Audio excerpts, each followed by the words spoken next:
자, 그 다음에 권리 행사의 방법인데요. 자, 10조. 갱신 요구를 해야 되죠. 그죠? 그저 주어지는 게 아니라는 겁니다. 이런 기간 내에 갱신 요구를 해야 된다는 거예요. 자, 어떻게 하냐?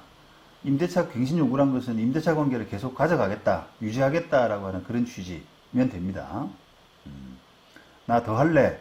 이렇게 하면 된다는 거예요. 그리고 왜 하느냐, 왜 더 하려고 하느냐, 사유를 명시할 필요도 없고, 또 기간을 특정할 필요도 사실 없어요. 기간을 1년 더 할게, 2년 더 할게 이렇게 할 필요도 없고, 또 그렇다고 해서 그 효과가 나타나지도 않습니다. 아까 말씀드린 것처럼 갱신 요구 효과는 법에 정해져 있다는 거죠. 차임하고 보증금 말고는 다 똑같아요. 그러니까 3년 기존 계약 기간이 3년이었다면 계약갱신 요구할게 라고 하는 순간 3년이 더 가는 겁니다. 그 다음에 또 반대로 계약갱신 요구 내가 하는데, 계약갱신 하는데 1년 더 할게 라고 하더라도 1년밖에 안 가는 건 아니에요. 3년 갈 수밖에 없어요. 3년 갈 수밖에. 그러니까 법에 정해진 효과가 딱 그 종전계약과 동일한 계약, 차임보증금 말고는 동일하게 가도록 되어 있기 때문에 임차인 마음대로 1년 더 할게요, 2년 더 할게요 라고 하는 부분이 통하지 않는다는 겁니다. 되게 재밌게 만들었습니다. 뭐 그런 부분에서 또 주임법하고 좀 차이가 있고요.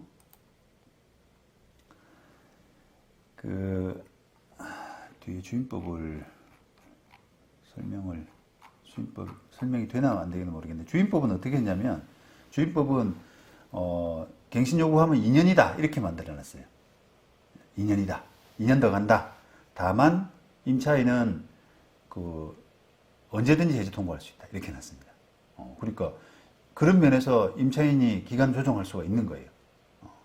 갱신 요구하는 순간 2년 가지만 언제든 임차인이 언제든 중간에 해지 통보할 수 있는 효력을 주고, 그 해지 통보하면 3개월인가 6개월인가 하는 그런 기간 만에 계약이 끝나도록 되어 있기 때문에 임차인이 기간을 조정할 수 있지 않습니까? 그런데 상임법은 조정이 안 돼요. 그런 면에서 이제 임차인 보호에는 조금 주택 임차인하고 상가 임차인의 차이가 있지 않나, 그런 생각이 듭니다. 자, 행사 기간은 임대차 기간이 만료되기 6개월 전, 1개월 전 사이까지고요. 이 기간을 못 지키면은 법적인 계약갱신 요건으로서의 효력이 없죠. 또 임차인이 실수로 이를 행사하지 못하면 그냥 계약은 끝나버립니다. 자, 물론 임차인이 실수로 착각해가지고 갱신 요건 행사하지 못한 기간 동안에 요 행위 임대인도 임차인에게 계약 끝내겠다라고 통지하거나, 또는 조건 변경하겠다, 월세 올려달라 이런 통지를 하지 않아서 묵시적 갱신이 이루어지면은 묵시적 갱신으로서 자동 갱신될 수가 있죠. 물론 여긴 지금 1년간 자동 갱신될 수 있다고 그랬는데, 요거는 어떻게 보면 좀 바꿔야겠네요. 앞서 보신 것처럼 환산보증금 이하는 1년가지만 묵시적 갱신으로, 환산보증금 초과 부분은 1년이 아니죠. 그냥 기간의 약정 없는 임대차로서 언제든 해지 통보할 수 있는 그런 구조로 가는 거예요. 근데 임대인이 해지 통보하면 6개월 뒤에 종료가 되는데, 그때 임차인이 다시 갱신 요구하면 되죠. 기간이 남아있으면. 그죠? 그런 구조로 갑니다. 자, 그래서 이게 갱신 요구 행사를 못하게 되면, 못하고 그냥 이렇게 묵시적 재수 좋으면 묵시적 갱신으로 간다, 이런 부분은 상당히 좀 임차인한테 위험할 수 있는 부분이 있어요. 보시면 이 계약 연장을 임대인이 원하지 않고 있는 상황에서 임대인은 딱 그 기간을 이제 노리고 있거든요. 임차인이 6개월에서 1개월 사이에 갱신 요구를 하나 딱 기다리고 있다가, 그때 이제 조용히 숨어 지내다가 임차인 통보가 안 온다라고 하면은 1개월까지 아무 통보를 자기가 안 하게 되면은 묵시갱신이 되어버리니까 언제 딱 그 계약 그만두겠다라는 통보를 하냐면 만기를 하루 내지 이틀 앞두고 아주 최소한으로 하고 법에 아주 그냥 끄트머리까지 온 거죠. 그렇게 앞두고 임차인에게 갱신 안 할래, 나 이제 계약 그만둘래 라고 하는 통지를 한다는 거예요. 그러면 묵식 갱신이 안 돼 버리지 않습니까? 그러면 계약이 그냥 종료되는 거죠. 근데 이제 임차인이 그걸 받고 나서 경각심을 가지고 그때 바로 갱신 요구를 하면 되는데 이걸 이제 놓쳐버리는 겁니다. 놓쳐버리면 그러면 이제 큰일 나는 거예요. 그러면은 계약 갱신 요구권 행사도 안 되고 묵시적 갱신도 안 되고 이렇게 해가지고 그냥 끝나버리는 그런 구조가 되는 거죠.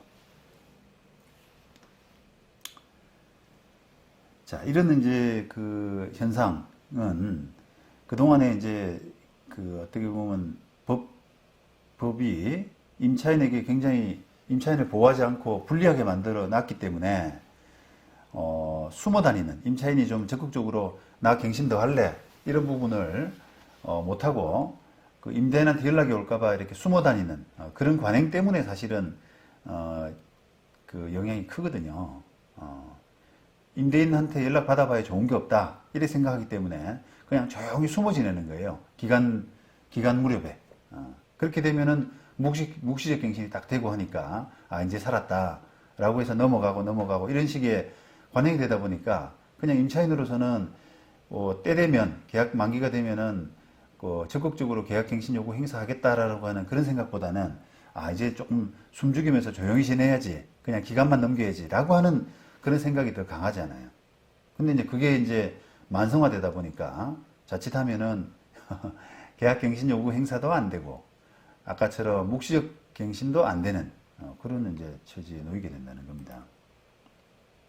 그래서 이제 조금 틀이 좀 바뀌어야 되는 것이 지금 그 제도가 사실은 그 환산보증금 규모에 관계없이 임차인에게 10년 갱신 요구권을 보장을 하고 있지 않습니까? 이거는 그 과거하고 비교하면은 참 그 비교할 수도 없는 임차인한테 큰 권리가 지금 주어진 거예요.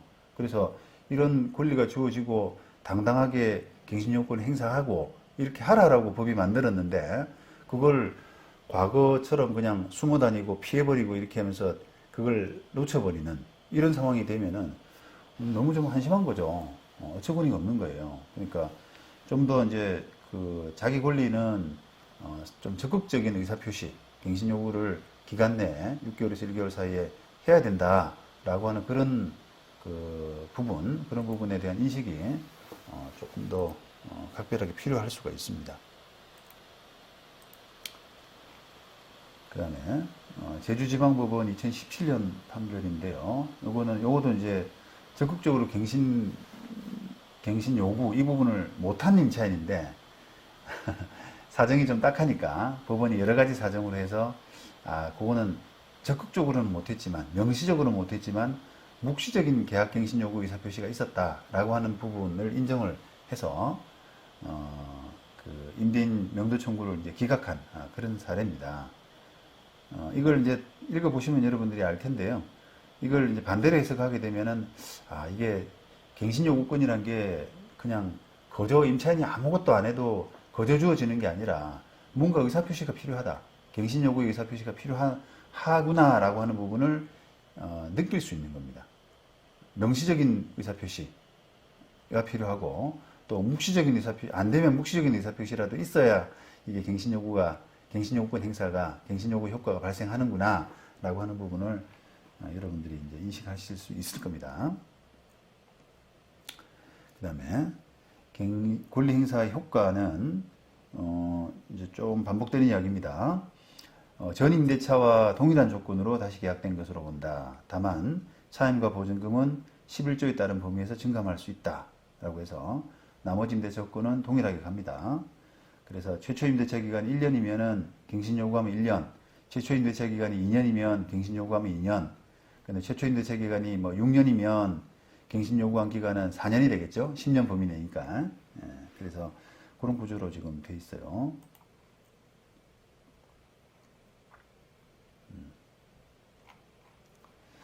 자, 그리고 이제 이거는 대법원 2006년도 판결은 최초 임대차 기간을 포함한 전체 임대차 기간이 5년을, 지금 10년이죠. 법은 똑같은데요. 최초 임대차 기간을 포함한 전체 임대차 기간이 5년을 초과하지 않는 범위 내에서만 행사할 수 있다라고 하는 게, 이 사람은, 지금 임차인은 이 법 시행이 2002년도 됐잖아요. 그런데 그 전부터 이미 좀 이렇게 기간을 좀 그 5년이 초과한, 이미 기간이 충분히 그 전부터 영업을 해오고 있었던 분인데, 이런 분 같은 경우는 최초 임대차 기간이라 하는 것은 그 옛날부터 처음 시작한 때부터 포함되는 거지, 이 법 시행 후부터 뭐 보장 얼마 5년 보장된다 이렇게 해석하기는 어렵다는 겁니다. 그래서 대법원의 판단은 어쨌든 네가 장사한 기간이 5년은 최소한 보장한다라는 정도로 이 법에 해석을 해야 된다라고 하는 그런 뜻으로 판단했습니다. 그다음에 아까 반복되는 이야기인데, 갱신 요구하면은 얼마나 기간이 연장되느냐라고 하는 부분에서 이게 동일한 기간입니다. 종전 임대차 계약과 동일한 임대차 조건으로 한다, 이렇게 해석을 해야 되지, 1년 간다라고 보시면 안 돼요. 1년 간다라고 하는 부분은 10조 4항 그 묵시적 갱신 부분이에요. 묵시적 갱신 부분에 1년 간다 이렇게 돼 있거든요. 묵시적 갱신은 아까 묵시적 갱신 되면은 종전 임대차 기간과 동일한 것으로 본다. 임대차 조건과 동일한 것으로 간다. 다만 그 기간을 1년으로 한다. 이렇게 돼 있잖아요. 그래서 그 갱신 요구권 행사에 따른 연장과 묵시적 갱신의 효과에 따른 연장과 이런 부분은 다릅니다. 그래서 이런 부분을 정확하게 알고 있어야 다음 갱신 요구할 때 6개월에서 1개월 사이가 딱 적법한 기간이잖아요. 그런 부분을 지켜서 할 수가 있겠죠. 내 갱신 요구 행사에 따른 만기가 언제냐라는 부분을 정확히 알아야 그 만기 6개월에서 1개월 사이에 뭔가 또 다른 갱신 요구 행사가 가능하잖아요. 근데 이제 이것도 보면은 과거에는 5년밖에 안 되고 하니까 그나마 뭐 한 번 행사하면 끝인 경우도 있는데요. 지금은 10년이기 때문에 계속 한 번 행사해서 만기가 언제고, 또 그가 마무리돼서 갱신 요구해가지고 또 만기가 언제고, 또 한 번 더 하고 만기가 언제고, 이런 게 갱신 요구가 10년 동안에 뭐 3-4번씩 이렇게 될 수가 있기 때문에 그거를 안 틀리고 잘 맞추려면 기간 계산을 잘해야 된다는 겁니다. 옛날에야 뭐 막말로 우리가 그렇잖아요. 명도 소송하고 하면은 재판도 시간이 한 1년 내지 2년 걸리고 하니까 갱신 요구권 한번 막말로 잘못 해가지고 기간 만기가 됐다고 해서 또 소송 벌어지면은 그 소송하는 기간 동안에 1년 정도 2년 정도 가버리니까, 그럼 거의 얼주 5년 이게 돼버리거든요. 그러니까 이게 갱신 요구 제대로 행사하는 경우나 안 하는 경우나 결과적으로는 별 차이가 없네. 또 권리금 회수 청구권이라고 하는 보장도 안 되고 이러니까 별로 이게 법이라는 게 그냥 갱신 요구 해야 된다. 그리고 또 하게 되면은 기간이 얼마나 더 간다. 이런 부분에 대해서 법은 정해져 있지만 실무상으로 보면은 이게 그러나 저러나 결과는 비슷하네. 이런 생각을 할 수가 있는데 이제는 10년으로 연장되어 있기 때문에 그냥 이게 결과 차이가 상당히 많이 날 수가 있습니다. 그런 부분에서도 좀 주의를 하셔야 돼요. 자, 그래서 임차인에 대한 인식 전환 이런 부분들이 좀 필요하다라고 했고요. 그 다음에 아까 말씀드린 것처럼 갱신 요구 행사하면 그 기간이 일정 기간 연장되잖아요. 그런데 임차인이라고 하더라도 중도 해지가 불가합니다. 중도 해지가 안 돼요. 그렇게 법에서 그 기간을 종전 임대차 기간과 동일하게 그렇게 기간을 딱 의제를 해버리기 때문에 중간에 임차인이 만약에 3년 임대차 계약하고 갱신 요구하면은 그냥 3년 가는 거거든요. 근데 그 임차인이 내가 1년 더 해보니까 장사가 좀 안 되고 또 심지어는 다른 세입자한테 좀 넘기고 하고 싶고 이렇게 하더라도 그 기간 만기가 안 됐기 때문에 임의로 종료할 수도 없고 또 상가 권리금 회수 청구권 행사도 안 되는, 상가 권리금 회수 청구권도 그 만기로부터 6개월에서 만기까지 그런 거잖아요. 그러니까 그걸 그 만기가 안 됐기 때문에 내가 다른 사람 받아줘. 내가 내 계약 그만두고 다른 사람 받아줘. 라고 할 수 있는 권리도 없단 말이에요. 그러니까 임차인이 상당히 어떻게 보면 좀 신중하게 해야 되는, 그러니까 계약갱신 요구 기간이 무조건 이제 길면 좋다. 이렇게 생각할 수가 없거든요. 왜냐면 계약기간 갱신을 했는데 계약기간이 이제 3년 계약갱신을 해가지고 중간 1년 만에 뭐 이렇게 영업이 잘 안 된다든지 상황 변동이 생길 수가 있잖아요. 그런 경우에 탄력적으로 지금 대응할 수가 없는 탄력적으로 대응할 수 있는 입법이 아니기 때문에 상당히 갱신 요구할 때 주의하셔야 된다는 겁니다. 그래서 그런 부분에서는 이제 주거용 임차인, 주택임대차보호법하고 차이가 있다. 주임법은 갱신 요구를 1회에 대해서 할 수 있다. 이 경우 임대차 존속기간은 2년으로 한다라고 하고, 하지만 그 갱신된 임대차의 해지에 대해서는 6조 2를 준용한다라고 해가지고 6조 2는 묵시적 갱신의 경우에 계약 해지라고 해서요. 묵시적 갱신되면은 임차인은 언제든지 임대인에게 해지 통고할 수 있다.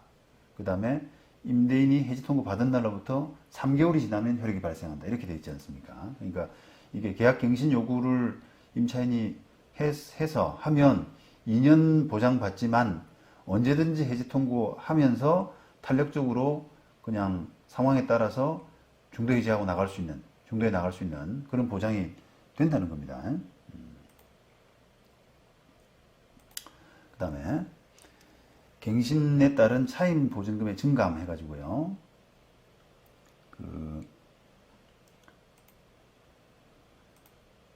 자, 아까 말씀드린 것처럼 이게 2013년 8월에 이제 법 개정을 통해서 환산보증금 관계없이 이게 갱신요구권이 인정이 됐는데, 그 법을 만들면서 차임 인상에 대해서는 그 환산보증금 이하, 기준 이하 임대차 계약은 아까 다시 말하면 5%, 11조에 따른 범위에서 증감할 수 있다라고 하고, 11조는 차임 증감 청구권이라고 그래서 이제 이건 원래는 기간 임대차, 이제 다시 설명드리겠습니다만, 계약 갱신 요구권이라고 하는 것은 계약이 끝나고 나서, 예를 들면 2년 계약을 했다라고 하면은 2년 계약하고 나서 갱신하는, 다시 계약 기간을 연장하는 그런 경우에 그 차임이나 보증금 인상폭을 어떻게 할 것이냐라고 하는 부분을 11조를 준용하도록 하고 있는데, 11조는 사실은 뭐냐면 계약 기간 도중에, 아까 제가 최초 2년 했잖아요. 최초 2년 기간 도중에 이런 여러 가지 사정, 경제 사정 변동으로 상당하지 아니하게 된 때 그 차임이나 보증금을 조절할 수 있는 그런 제도거든요. 근데 그런 그 차임 증감 청구권의 그 범위를 이 갱신 요구권의 그 범위에 준용한다라고 하는 그런 취지예요. 그래서 결과적으로는 5년, 그 다음에 또 뭐 증액하고 나서 1년 이내는 또 못하고 하는 그런 차임 증감 청구권의 그 규정을 준용을 하고 있습니다.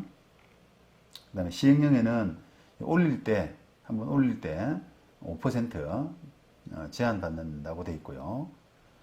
다만 그 아까 말씀드린 것처럼 환산보증금 기준 초과의 경우에는 그 5% 룰을 적용받지 않고 그냥 여러 가지 상황 감안해서 그 탄력적으로 조금 더 확 인상하든지 많이 인상을 하든지 아니면 또 많이 떨어뜨리든지 그런 부분에 증감이 가능하다라고 해서 그 고액 임차인 같은 경우는 조금 그 환산보증금 기준 초과 금액이 작은 임대차하고 그 증감폭에서 차이를 두고 있습니다. 자, 오늘 좀 많이 헷갈리셨을 것 같아요. 여러 가지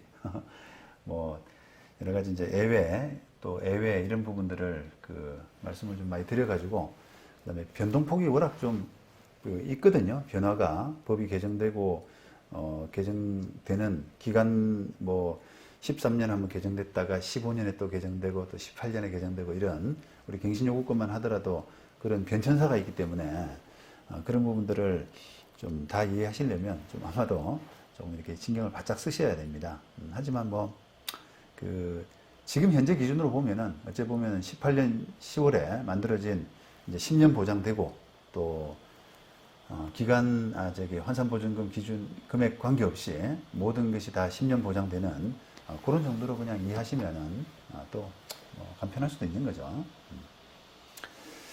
그래요. 예. 예외 사유는 내일 이 시간에 이어가도록 하겠습니다. 수고하셨습니다.